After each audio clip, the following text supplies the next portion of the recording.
This is Tony Robbins' New World, New You Challenge, Day 5, the best takeaways.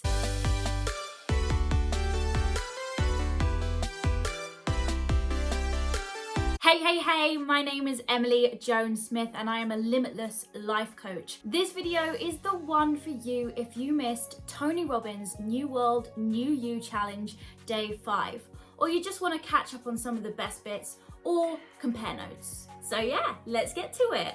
Day 5 is Integration Day because the learning never stops. You can have all the knowledge in the world, but if you don't integrate it into your life, nothing is going to change. Knowledge is only power if you use it and put it into massive action. The first thing to implementing something into your life is asking yourself where you are. Where are you in your life? And don't lie to yourself because it's really important to know exactly where you are. If you were looking at it as a GPS or a sat-nav, you would need to know exactly where you are on that sat-nav, else the map to get you there isn't going to help. If you're lying to yourself about where you are, you're going to be here, there and everywhere. You're going to take the oddest routes, the longest routes, the hardest routes. So you really have to sit down and be honest with yourself with where you are in your life. Then you need to ask yourself, where do you want to get to? He says that you have to be really clear about this as well. With a sat-nav, with a GPS, if you don't know exactly where you want to go, you're not going to get there because you don't even know that you want to get there. It's important to be super clear about where you are and where you want to go. I invite you to think of a goal that you want to achieve by 6 months' time or 12 months' time. These are some questions that you should ask yourself when thinking about that goal. What precisely are you going to achieve? What precisely do you want to achieve? Think about it now.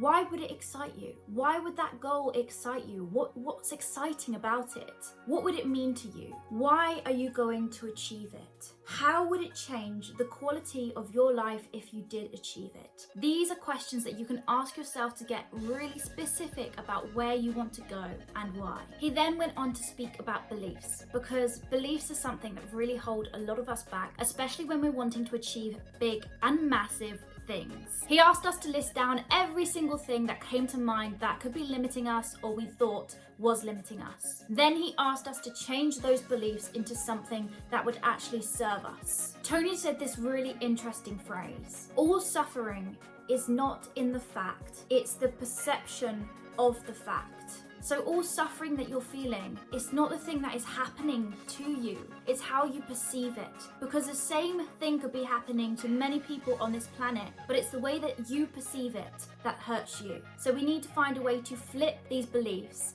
on the head to something more serving that serves our goals and aspirations. The next thing that Tony spoke about was our language.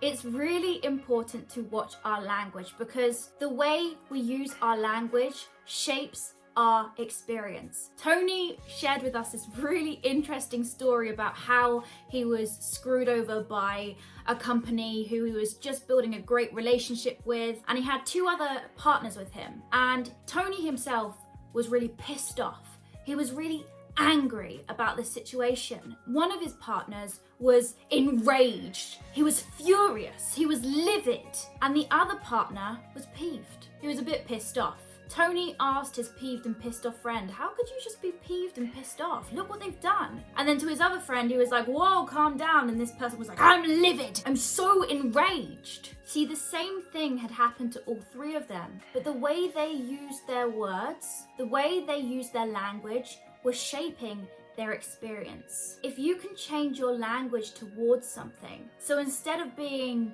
absolutely enraged and livid and furious, changed it to I'm peeved, I'm a bit pissed off, the feelings within us, the emotions change. A lot of us have a set vocabulary that we use on rotation. So for example, a lot of the vocabulary that I have to look out for is I'm stressed, I'm overwhelmed, I'm tired. If I change these words and change the emotion, I can change my life. Tony explained how he used his language to change his experience. Instead of saying he was frustrated, he was fascinated. He was fascinated by this thing. It completely changes the emotion within you. So watch your language. Right now, I invite you to think of 2 emotions that you usually use, 2 emotions that probably don't serve you. And I want you to think of a word that you could use instead. Like Tony goes from frustrated to fascinated. Try and think of some words that you could use instead to change your emotion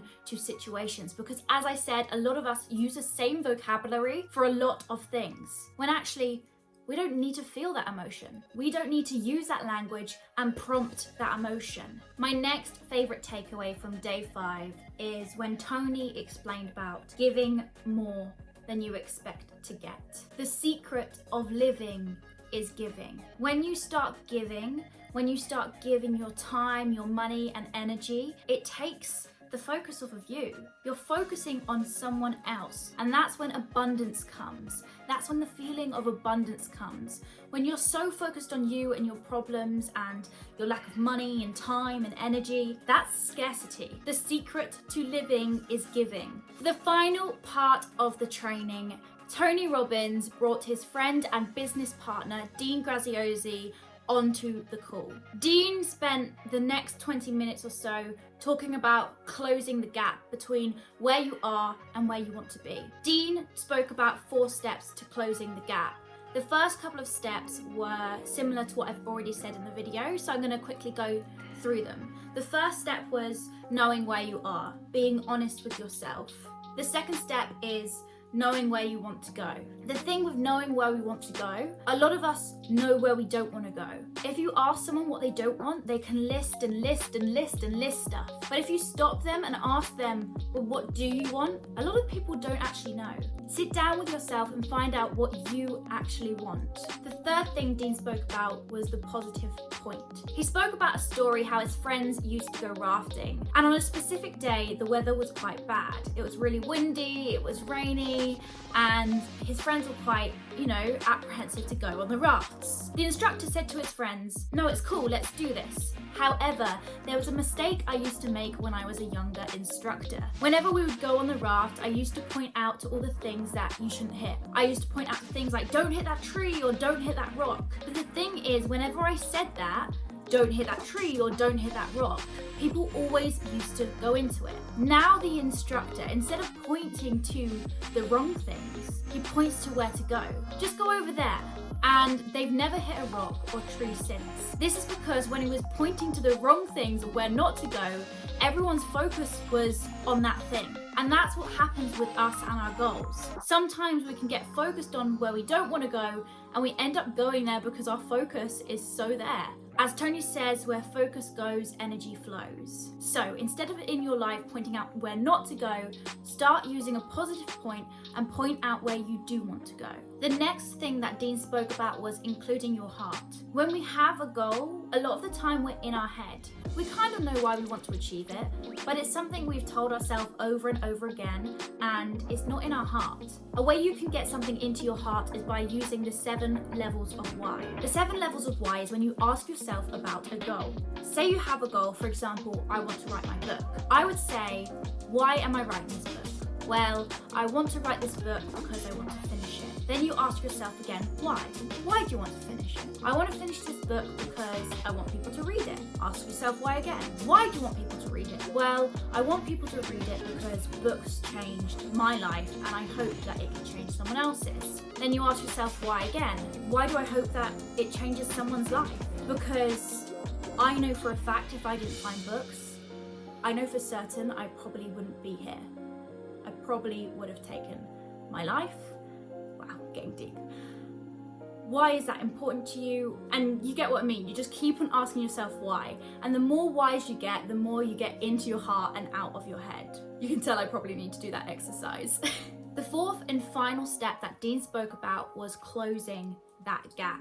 And he said to close that gap, you need to find someone who is in a place where you want to be so you can learn from them. Life is too short to make all mistakes on your own from your own experience. Go out there and find someone who's already done what you want to do, learn from their mistakes, and close that gap quicker. Because of course you can make all the mistakes on your own, but it's gonna take longer. And don't you want to get there quicker? Thank you so much for watching this video. If you have enjoyed it, let me know by hitting that like button and putting a comment in the comments. If you love personal growth and self-development, make sure you hit the subscribe button. I just want to take a moment to acknowledge you for investing this time watching this video, to your learning, to your growth. So thank you for being you.